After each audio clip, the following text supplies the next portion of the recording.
सिद्ध हो जाता है। हे गुरु ब्रह्मा, हे गुरु विष्णु, हे गुरु ब्रह्मा, हे गुरु विष्णु, हे शंकर भगवान आपके चरणों में। हे गुरुदेव प्रणाम आपके चरणों में, सारे तीर्थ धाम आपके चरणों में। हे गुरुदेव प्रणाम आपके चरणों में।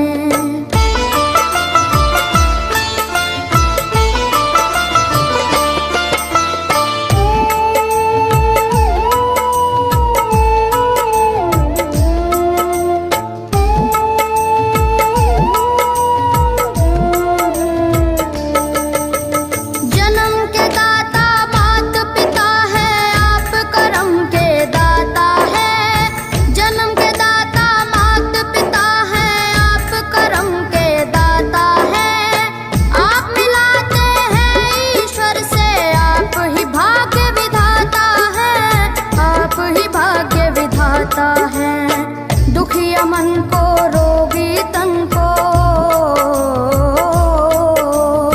दुखिया मन को, रोगी तन को मिलता है आराम आपके चरणों में। हे गुरुदेव प्रणाम आपके चरणों में,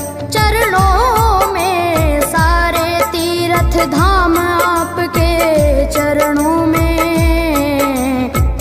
गुरुदेव प्रणाम आपके चरणों में।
चरणों में।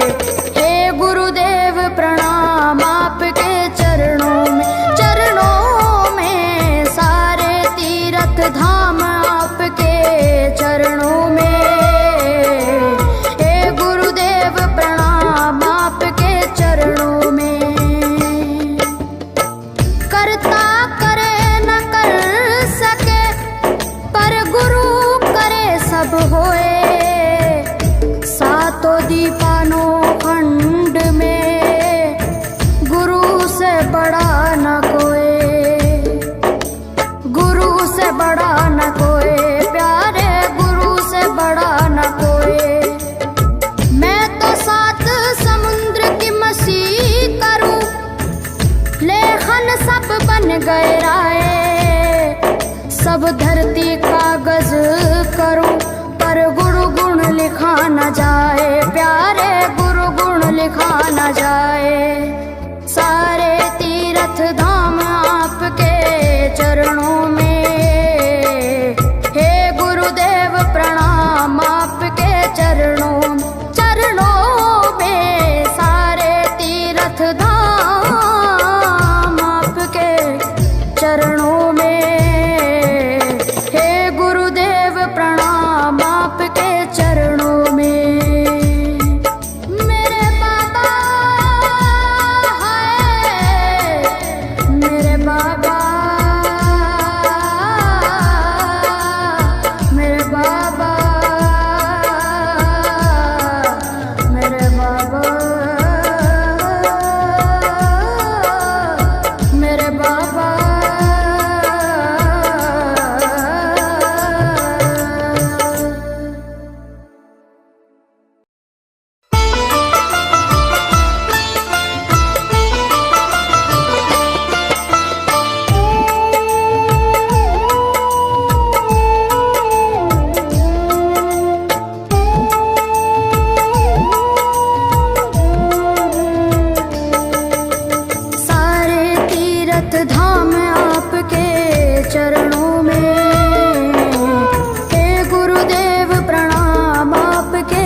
बाबा